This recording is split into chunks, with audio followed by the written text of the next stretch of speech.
Good day, researchers.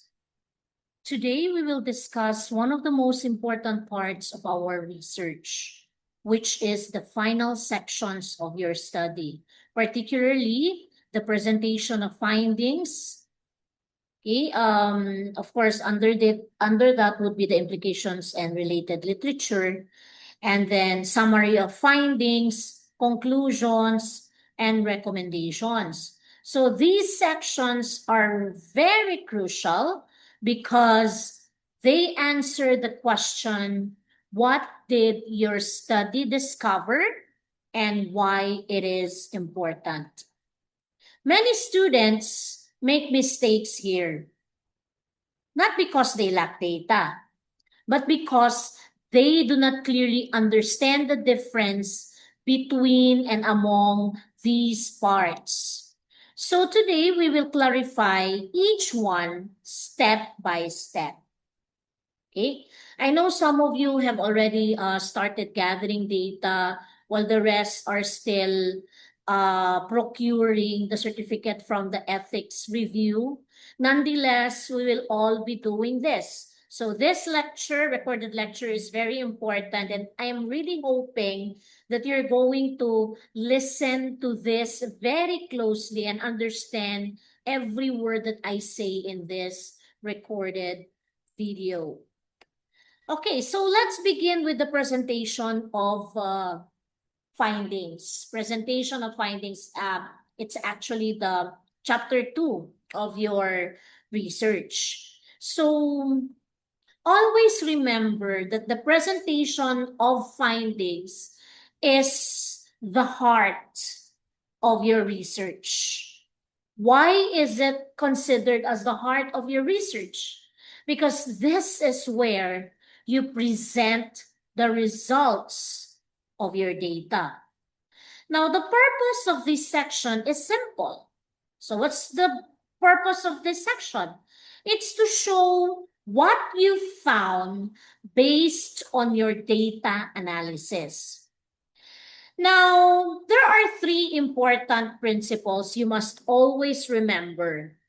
First, your findings must be based on your statement of the problem. Okay? It must be based on the statement of your problem. Second, your presentation must be organized according to each result question. Third, you must include both data and interpretation. So you include the table and also the interpretation. This means you just do not present numbers, but you also explain those numbers. So we have the it's like the table presentation, and there's also textual presentation. You explain what's in the table. So it should be, of course, all the time objective and data-based. Now, how do you present your findings? So when you present your finding, every finding or each finding usually has 2 parts, right? We have the table and the paragraph interpretation. All right, so for example, you may present a table showing the level of student sentence structure mastery. Okay, again, this is language research. You present a table showing the level of student sentence structure mastery. Now, your table definitely will include values such as the mean scores and the descriptive levels, like what's the descriptive level? Is it very high, moderate, and the like, no?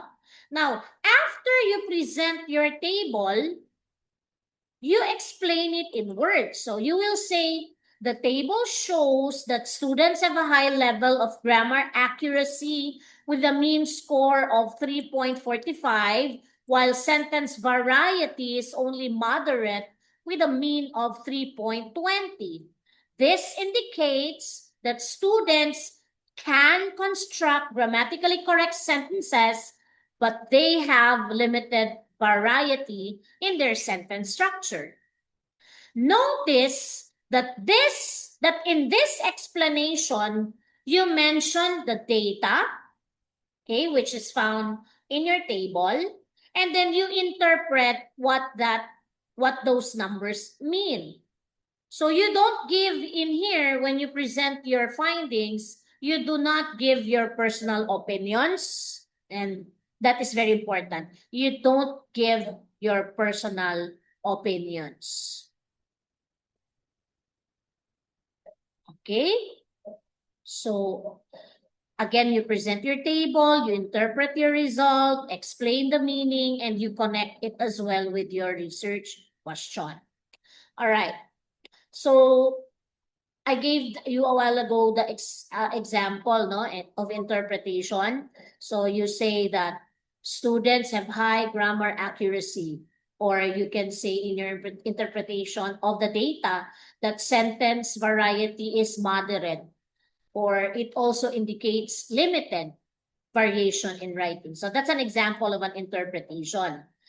Now, aside from presenting and interpreting your data, you also need a strong paper, or a strong research paper also includes the implications of the findings and the connection to related literature.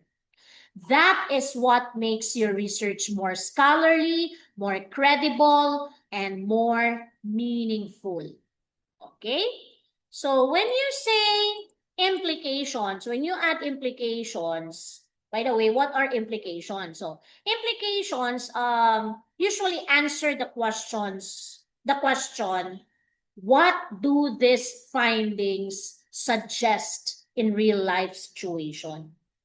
Okay, again, when you say implications, it answers the questions. What do these findings suggest in real life situation? So implication actually goes beyond interpretation. Again, implication goes beyond interpretation, and it answers why is it important, or why is this important? And it also answers question like, what does this imply for teaching, for learning, or for practice? So I'll give you an example. If your finding is that a while ago, we have the finding, no, na students have moderate paragraph coherence. Your interpretation there is that this indicates, so since you say that they have moderate paragraph coherence, this indicates that students have some ability to organize ideas, but they still struggle with the logical flow. Now, if you're going to add implication there, it would be, this implies, so you will now say, this implies that students may need more structured writing activities and guided practice to improve their ability to organize ideas effectively. So if you notice what I've just said, interpretation is basically explanation of the result, right? While implication is application or meaning of that in real life. Okay? So let's take a look at this example. Let's say the finding is students have moderate paragraph coherence. Now, your interpretation would be, this indicates that students have some ability to organize but will struggle with logical flow, right? And then now we have the implication. So this implies that students may need more structured writing activities and guided practice to improve their ability to organize ideas effectively. Okay, so this is an example. But of course, when you present it in your research or in your chapter 2, you don't put the word finding, you don't put the interpretation, you don't put the implication. They are all in one paragraph right after your table. I have mentioned a while ago that your findings are or should be aligned with your statement of the problem. Whatever are the questions there in your statement of the problem, the presentation in your findings would also be the same order, no, as the questions that you have in your statement of the problem. All right. So notice, as I said a while ago, interpretation is explanation of result, and implication is application of meaning in real life.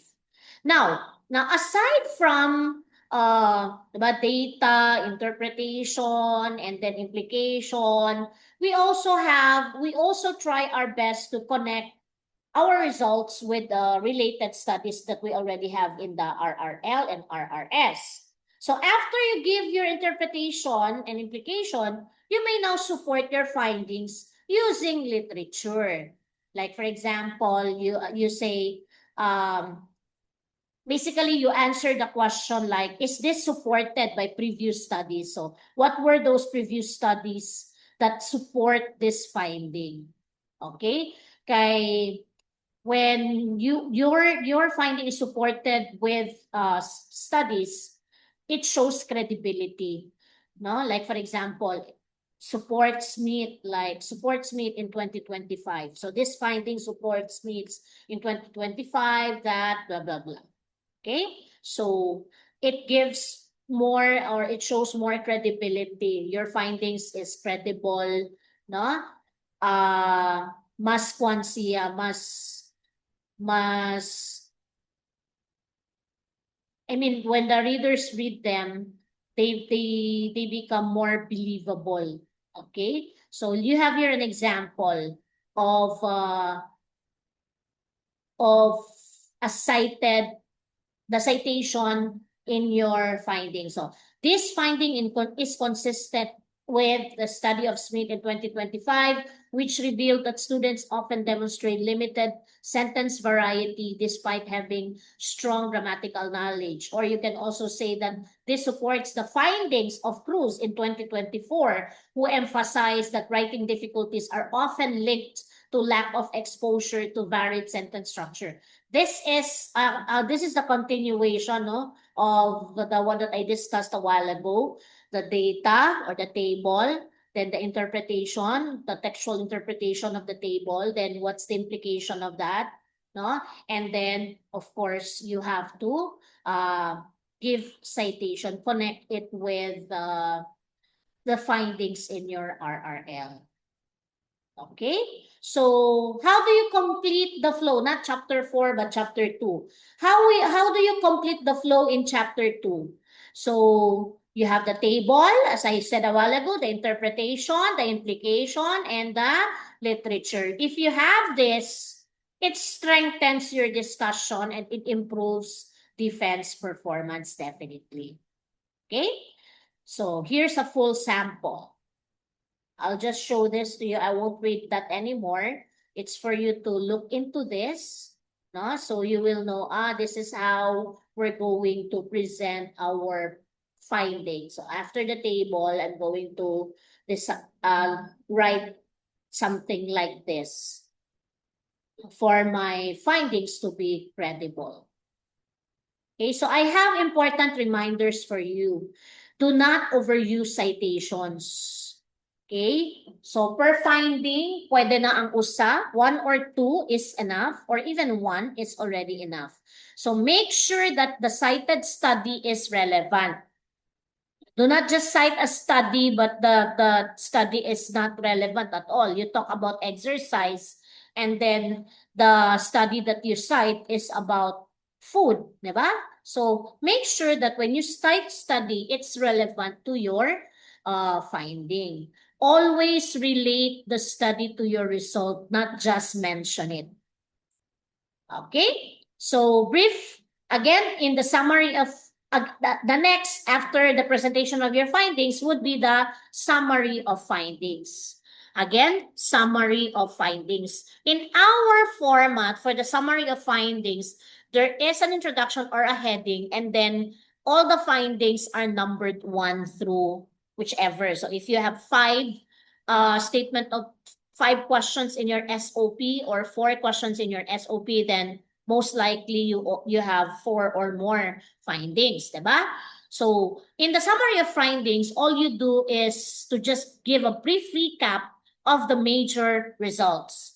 What's the purpose of of presenting the summary of your findings. So the purpose is to clearly present only the salient points or the key findings of your study in a very concise form. So here are the rules that you have to follow when you do it. No new information. Do not include any new information. Whatever is there in the presentation of findings, you only get the key parts, no? So no new information, no interpretation at all anymore. It's only based on the result, and it's organized to your research question, aligned with your research questions. For example, this is just an example, ha. In your actual research, you can look at the previous studies conducted, previous hardbound that we have available in the reading room, or I also have samples online in your Canvas.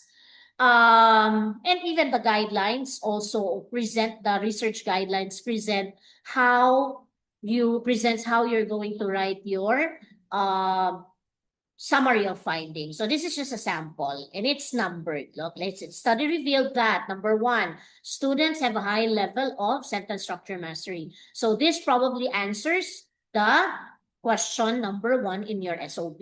The number 2, students have a moderate level of paragraph coherence. So probably this is also a question to SOP number 2, and so on.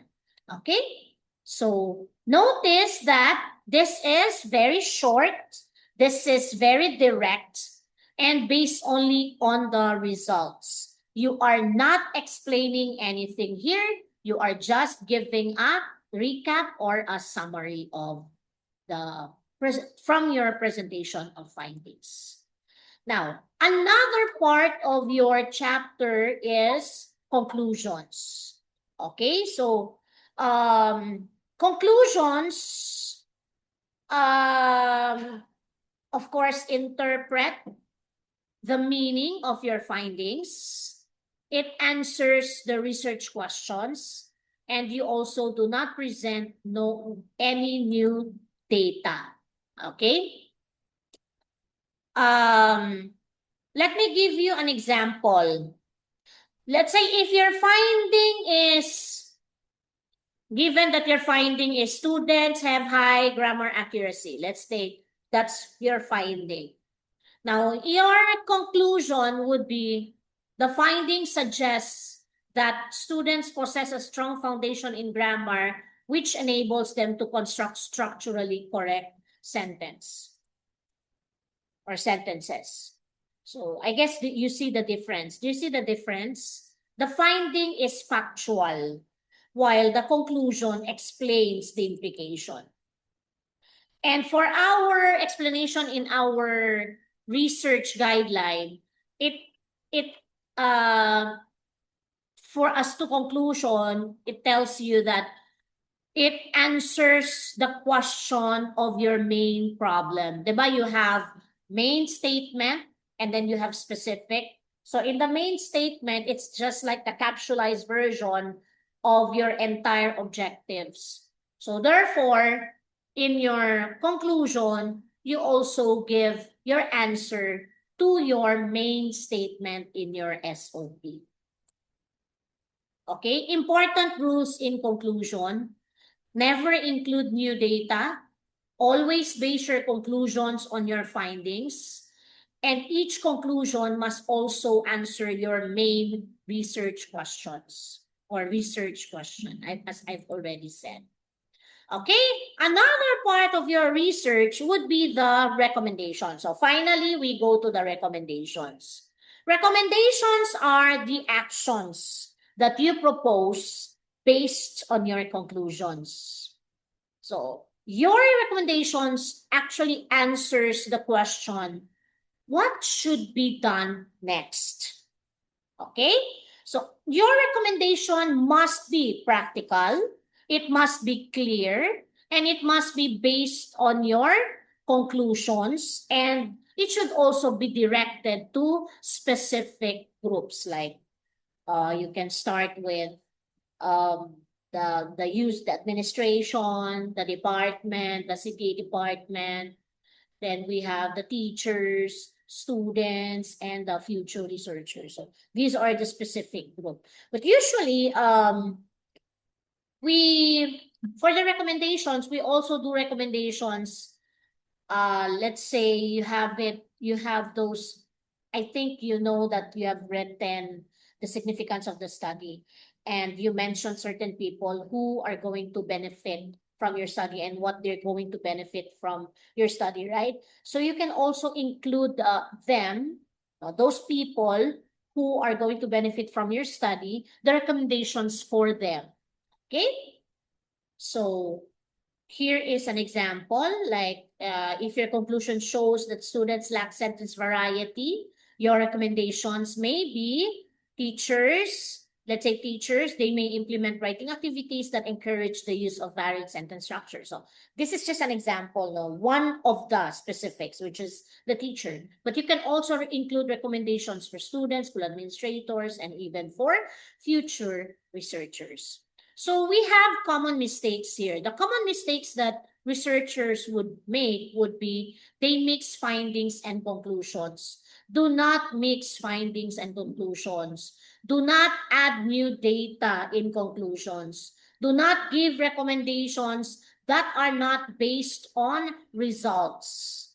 Okay? You gave a recommendation, it's like saying the result is na diarrhea siya, and then supposedly mag-ingong ka ang imuhang mga recommendations kay para mo remedy ang iyahang diarrhea. But nangingong ka mo inom siya og kanang cough syrup. So is that a correct recommendation for that finding? Diba? Dili. Okay? So again, recommendations, some would write recommendations that are not based on the results. So that's a no-no. Excuse me. And do not present tables that do not have explanation. No?